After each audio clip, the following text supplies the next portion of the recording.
Sećam se kad sam mali bio i moj je pradeda štake nosio. Posle smrti njegove pričala mi nana da i on beše član ratnih veterana. Sećam se, bauljao je po gradu i svoju štaku nosio. Znam, za hranu je imao, al poštovanje prosio. Tad nisam razumeo jer sam mali bio, al sad shvatam što je on taj svoj orden krio. Ništa nije vredeo, svi su ga napustili, a kad beše najteže nisu to dopustili da neprijatelj Srbijom pali i ubija, a jednu zemlju ima, jedna je Srbija. 2 puta Albaniju i Golgotu prošao, bez noge je svojoj rodnoj kući došao.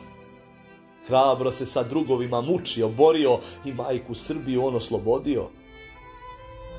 I eto, ponavlja se istorija i opet ne razumem, eto da me ubiješ da shvatim ne umem. Pa koje to prokletstvo prati vojsku ovu, a da li se samo poštuju dokle su u rovu?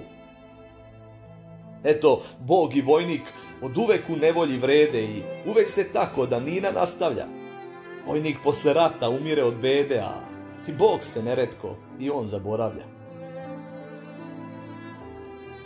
Da dođe bolje vreme, eto stvarno ne znam kad će. A da li se vojnik poštuje samo do krvari gaće? A u miru, kad treba da uživa i ordenje da nosi, on i tad robuje, muči se i prosi. Gledam eto danas naše veterane. Onda, kad je trebalo, zemlji se odužili, a sad u parku spavaju i svoj ponos brane. Stidi se, Srbijo, a zar su to zaslužili?